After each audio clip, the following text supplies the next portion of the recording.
Olá, meus irmãos, sejam bem-vindos a mais um estudo que vamos fazer aí do livro de Atos. Agora, capítulo 10 de Atos.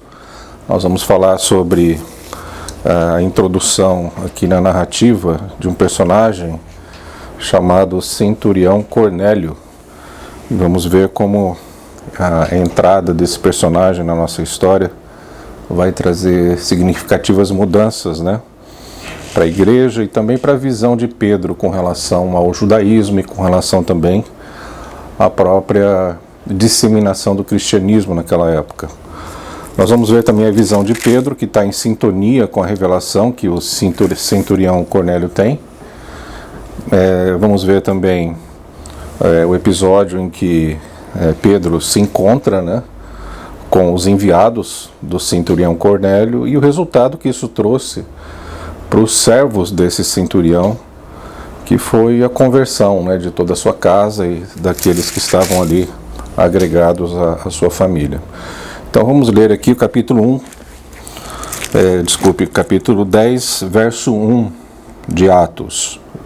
O título é o Centurião Cornélio. Morava em Cesareia um homem de nome Cornélio, centurião da corte chamada Italiana. Esse centurião significa, ele era o chefe de 100 soldados, ele tinha sobre a sua supervisão 100 homens, então era um homem de projeção naquela comunidade, não era qualquer pessoa. Ele não era de origem judaica, possivelmente um romano, talvez um grego, mas que ele certamente se envolveu com o paganismo naquela época. Mas aqui no verso 2 nós vemos que ele se transformou em um homem piedoso, porque os judeus naquela época eles faziam proselitismo religioso. Então algumas pessoas acabavam se convertendo ao judaísmo, se adequando às exigências do Velho Testamento, se adequando aos princípios de Deus contidos nas Escrituras.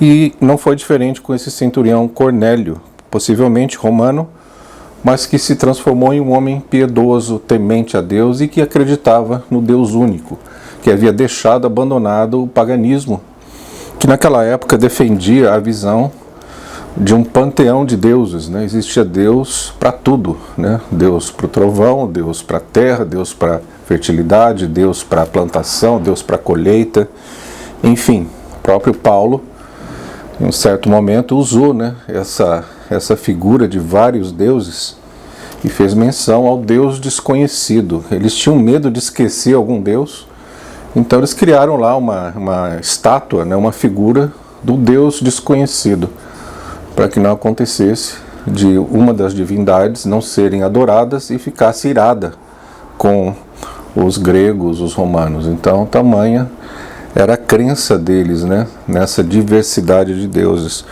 Então, possivelmente, esse centurião romano, ele veio dessa cultura, idólatra, mas se transformou em um prosélito, E era um homem piedoso, diz aqui no verso 2, piedoso e temente a Deus, com toda a sua casa, e que fazia muitas esmolas ao povo, e de contínuo orava a Deus.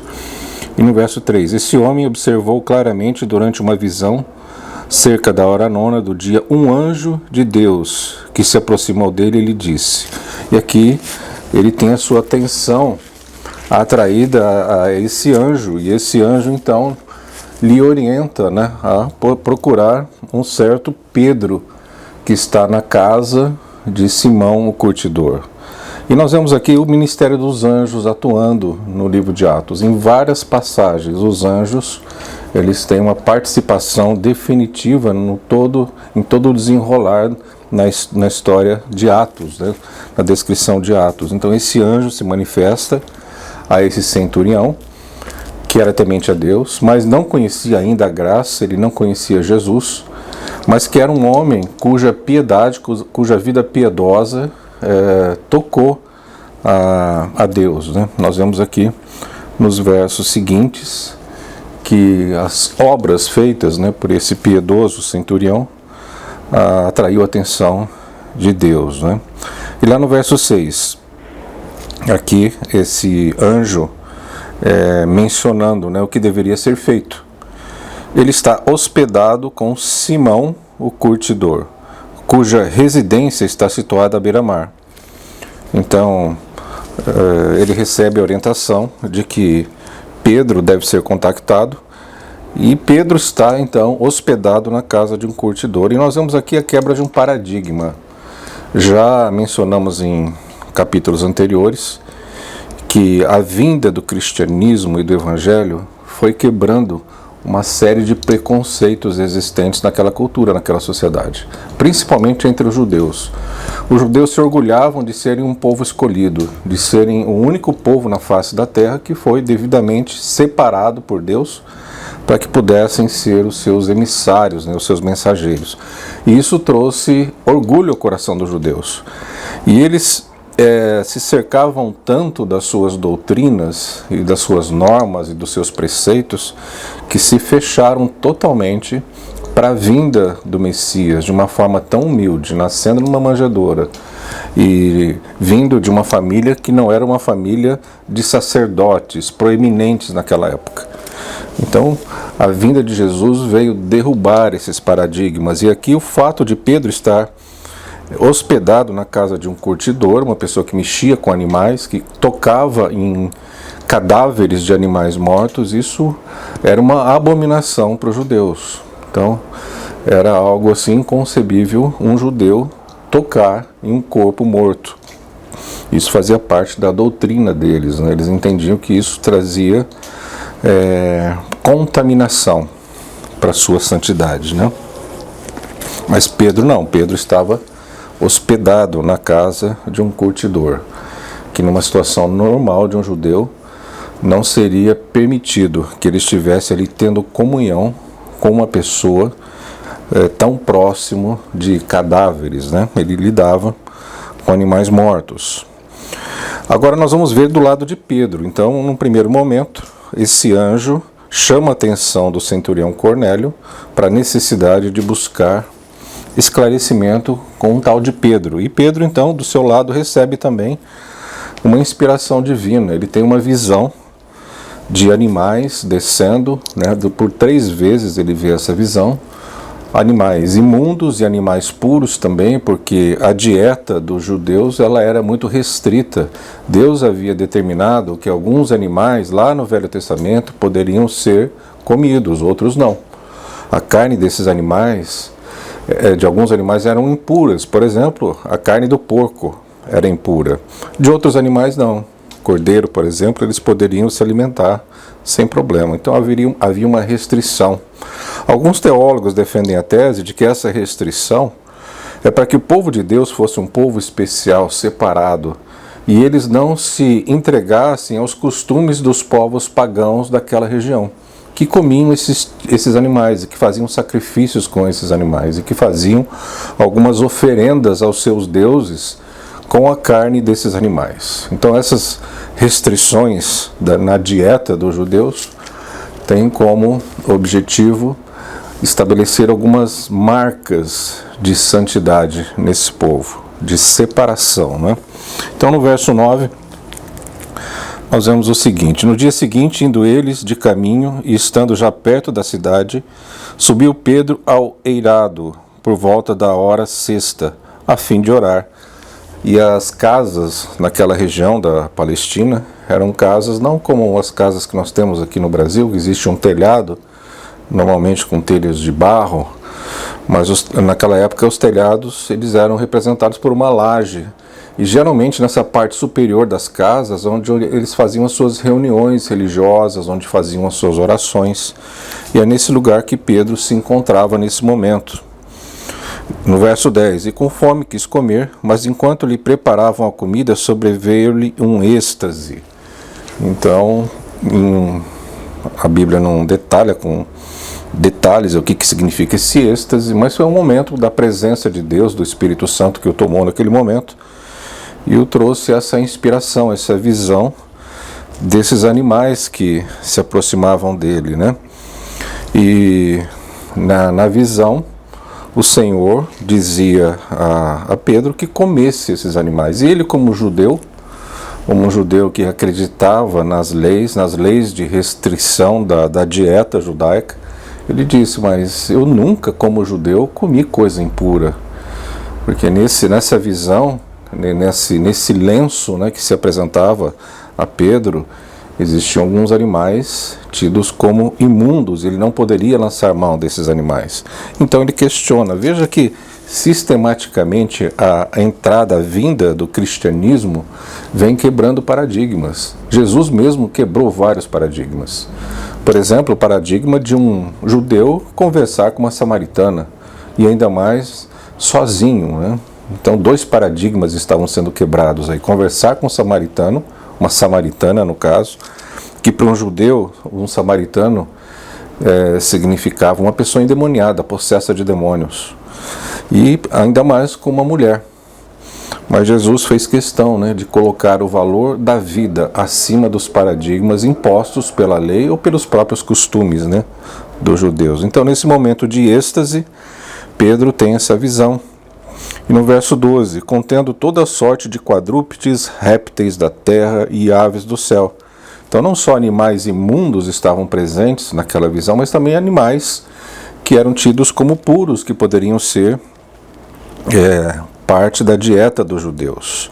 No verso 13, e ouviu-se uma voz que dirigia a ele: levanta-te, Pedro, mata e come. Mas Pedro replicou: de modo nenhum, Senhor, porque jamais comi coisa alguma comum e imunda. Então veja que havia um certo orgulho, talvez, no coração de Pedro, um orgulho baseado nas suas obras, baseado no cumprimento da lei.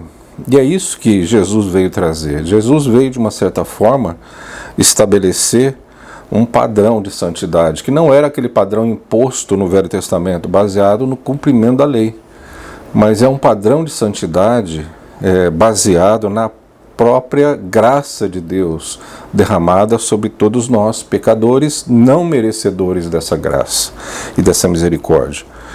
E Pedro aqui então está sendo trabalhado no seu interior nessas questões, né? Ele, como um judeu orgulhoso, cumpridor da lei, e certamente nessa época a igreja, composta basicamente por judeus convertidos, tinha no seu coração esse orgulho, né? Então, além deles serem o povo escolhido lá no Velho Testamento, eles receberam o privilégio também de terem a revelação do Messias. Então eles estavam duplamente orgulhosos.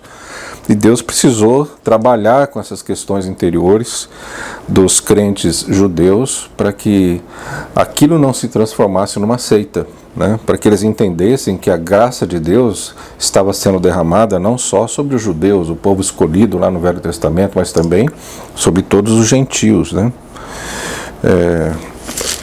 Seguindo aqui no nosso estudo, no capítulo 10, nós temos aqui depois um trecho, né, que vai do verso 17 até o verso 22, que fala que aqueles que foram enviados por Cornélio chegaram até a casa, né, onde estava Pedro, e a partir do verso 23, Pedro então vai com eles até a presença de Cornélio. E vamos ver aqui o que diz no verso 23. Pedro, pois, convidando-os a entrar, hospedou-os. Então Pedro chamou esses gentios, né? Um outro paradigma que está sendo quebrado. Não bastasse o paradigma de estar sendo hospedado por um curtidor, Pedro agora chama-os, ou seja, pagãos, para entrar na sua própria casa. Então esse era um outro costume, uma outra norma dos judeus. Eles não tinham comunhão com pagãos. Eles não tinham comunhão com os gentios, com os romanos, com os gregos. Eles eram um povo extremamente segregacionistas. Mas aqui nós vemos Pedro, um judeu de raiz, chamando romanos, pagãos, para entrar na sua casa. Pois Pedro, convidando-os a entrar, hospedou-os. No dia seguinte levantou-se e partiu com eles também. Alguns irmãos dos que habitavam em Jope foram em sua companhia. Então os servos do centurião contactaram Pedro. Pedro então os acompanhou até a presença do centurião.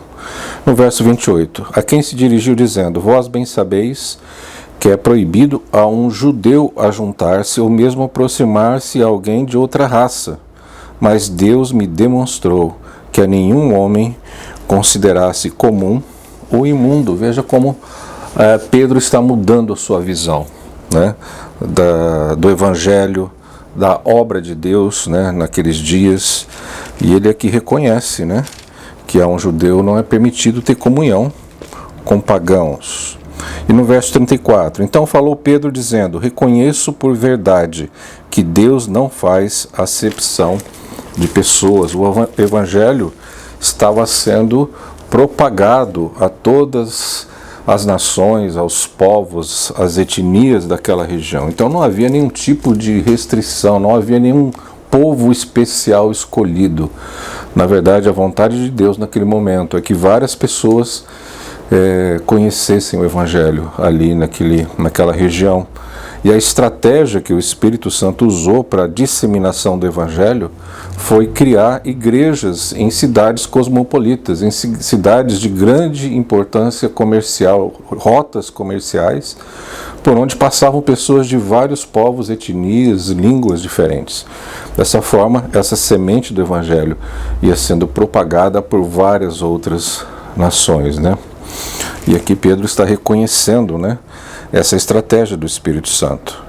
No verso 36, esta é a palavra que Deus enviou aos filhos de Israel, anunciando-lhes o Evangelho da paz por meio de Jesus Cristo. Esse é o Senhor de todos. Esse Evangelho da paz, essa expressão tem a ver com a paz com Deus, não é a paz com todos os homens. A paz a que está se referindo aqui é aquela paz que trouxe novamente a possibilidade do relacionamento irrestrito do homem com Deus. Havia uma inimizade entre o ser humano e Deus.